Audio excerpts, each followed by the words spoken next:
This is Network 18 and you are watching CNBC TV. A rose by any other name smells just as sweet, and if it sells under the Ferns and Petals brand, it smells of money. This enterprise story begins almost as a Shakespearean tragedy and ends at a fast-growing business. Ruchita Saxena is here to explain.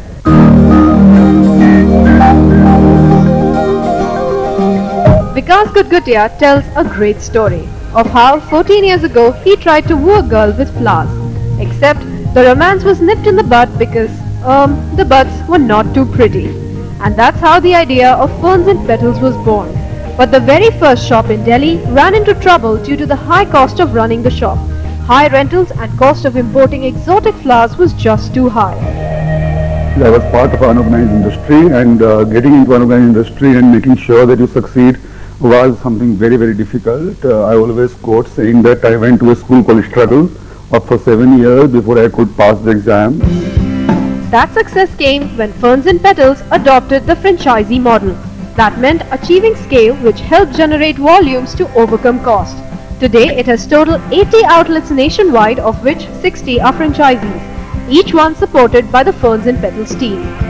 Beautiful flower arrangements and beautiful interior and a creative team of designers which the company provides us. Today Ferns and Petals claims to be the largest florist in the country, but there's competition everywhere, on every street and virtually every online portal.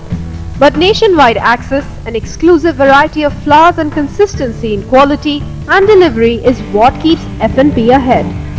A rose from Ferns and Petals at the base level is not terribly different from a red rose from some other place. But that is where the challenge lies.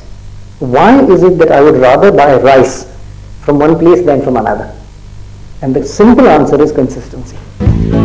Having smelled success here in 2001, F&P ventured here and then here.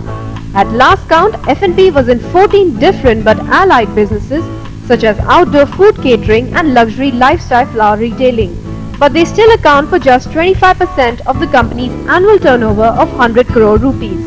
The bulk comes from flowers, retail, online and wedding, which account for 75%. From 5,000 bucks to 100 crores, it's been a very tough and learning journey.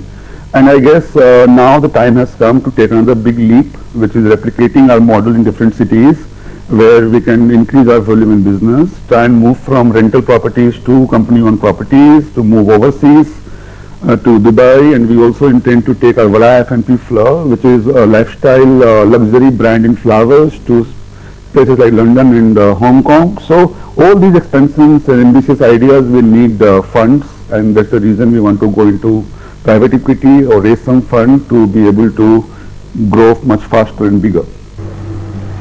Ferns and Petals is targeting a turnover of 150 crore rupees by next year and has already lined up 10 crore rupees of investment. But replicating its success in flowers to other verticals would not only require greater investment but also spotting the right business model yet again.